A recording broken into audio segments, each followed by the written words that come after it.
For, basically all of human history, Mars has just been this little red dot in the night sky. It was the stuff of science fiction, of dreams, but that's all changing. Right now, the idea of actually putting boots on the red planet has moved from fantasy into, well, straight-up engineering. It's not just a cool story anymore. It's a real, tangible goal for humanity. So how in the world did that happen? I mean, really, think about it. How do we go from just gazing up at the stars to literally drawing up blueprints for cities on another planet? That's the incredible journey we're going to take a look at. Okay, so our story doesn't start with a giant rocket or a flashy piece of tech. It actually begins with an idea that popped into the minds of a few visionaries and then got forged into reality in the heat of the 20th century's biggest rivalries. And the progress was, well, just breathtakingly fast. It all kicks off in 1903 when Konstantin Tsiolkovsky basically writes down the math that makes rockets possible.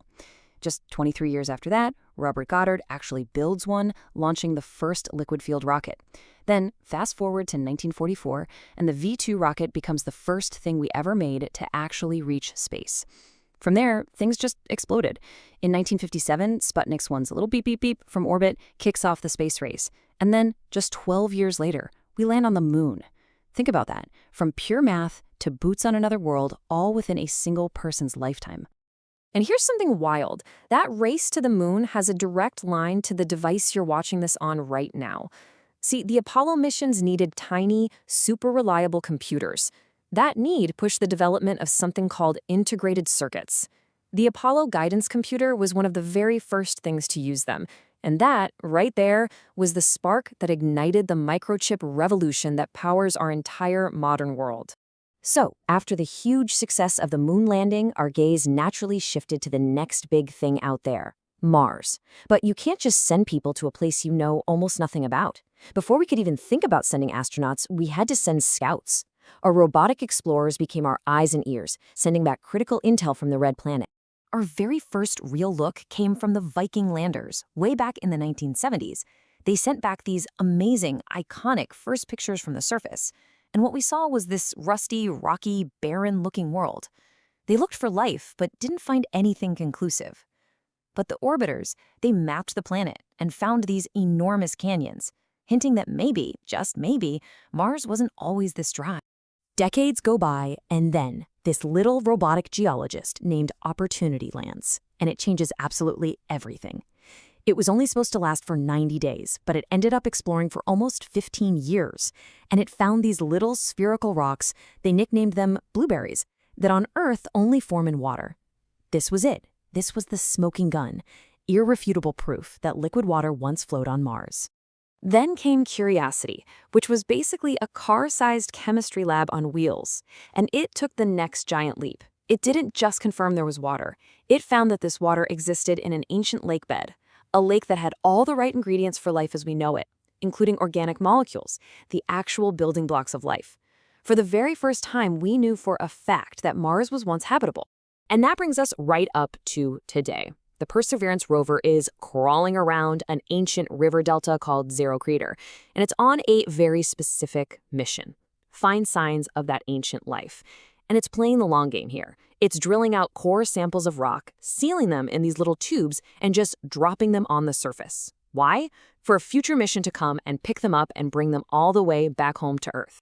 For the longest time, doing this kind of thing, exploring other planets, was something only massive government agencies like NASA could even attempt. But in the 21st century, a whole new player entered the game. And this new force is completely changing the rules and, maybe most importantly, the price of getting to space.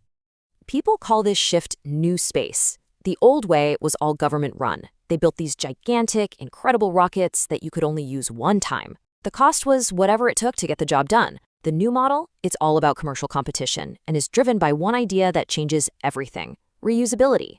Seriously, it's the difference between building a 747, flying it once, and then throwing it into the ocean, versus flying it thousands of times. It just completely changes the economics. And you can really see this difference when you put the legends side by side. On the left, you've got the mighty Saturn V from the Apollo era, an absolute beast but completely disposable. On the right, SpaceX's Starship. Now, the payload they can carry is pretty similar, but look at that first line, fully reusable. That's the game changer. And look down at the propellant. Starship uses methane, And that is not an accident. It's a very, very strategic choice if your goal is Mars. So what's the big deal with methane? Well, here it is. You can make it on Mars. Using carbon dioxide from the thin Martian air and water ice from under the ground, you can create methane fuel and oxygen to power your rocket for the trip home. This idea is called in situ resource utilization, basically living off the land. It means you don't have to lug all your return fuel with you, which makes a sustainable colony actually possible. It turns Mars into a gas station. So, okay, we're developing the rockets to get us there. But what happens once we arrive? Surviving and actually living on Mars presents some of the gnarliest engineering challenges humanity has ever even thought about tackling.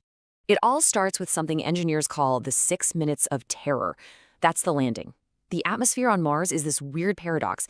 It's too thin to slow you down enough with just parachutes, but it's thick enough to burn you to a crisp on the way in. To land a big, heavy spacecraft with people inside, you have to go through this insane sequence of hitting the atmosphere at hypersonic speeds, deploying a parachute while you're still supersonic, and then, this is the crazy part, firing your rocket engines to slow down even more, all before the spacecraft has to find a safe spot and land itself completely on its own. All right, so you've landed. You survived the 6 minutes of terror. Now what? Well, the absolute key to staying alive is that idea we just mentioned. ISRU, or living off the land. The cost of shipping every single thing you need, every drop of water, every breath of air, every gallon of fuel, all the way from Earth is just astronomical. It makes a long-term colony impossible. ISRU is the plan to make Mars itself our supply closet. So what can we actually make there? Well, for starters, oxygen. We can pull carbon dioxide out of the air and generate breathable oxygen. In fact, an experiment on the Perseverance rover called MOXIE has already done this successfully. We can mine the ice we know is under the surface for water, and of course, we can make that methane fuel for the ride home. Those three things, air, water, and fuel, are the foundation for any real settlement. But there are also invisible threats. Here on Earth, we're protected by our planet's magnetic field. Out on Mars, there's no such thing. Colonists would be constantly bombarded by high-energy particles from deep space called galactic cosmic rays. So how do you protect yourself? You use what's already there. The plan is to build habitats partially underground, or to pile up thick layers of Martian dirt called regolith on top of them. That soil provides some of the best natural shielding you could ask for. All of this amazing science, all of this mind-bending engineering, it brings us to some really deep, really profound questions about what's next. I mean, this isn't just about planting a flag anymore. This is about deciding what kind of species we want to be. So, what's the ultimate point? Why go through all this trouble? Well, the core argument is all about survival. As long as all of humanity is on this one fragile planet, we're vulnerable. An asteroid, a supervolcano, something we do to ourselves, anything could wipe us out. A self-sustaining colony on another world is essentially a life insurance policy for the human species. But getting there forces us to face some massive ethical questions. What if there's already microbial life on Mars? Do we have the right to risk contaminating it with our own germs? Who gets to own land on Mars? What laws will people follow? And what happens if, someday, a Martian colony wants to declare independence from Earth? We have to start wrestling with these questions now, long before anyone even packs their bags. Which really leaves us with this final, huge question. Is Mars just a lifeboat? A backup planet in case things go wrong here on Earth? Or is it something more than that? Is this the beginning of the next great chapter in the human story? The moment we finally step off our homeworld and truly become citizens of the cosmos? The answer to that is going to define our future for generations to come.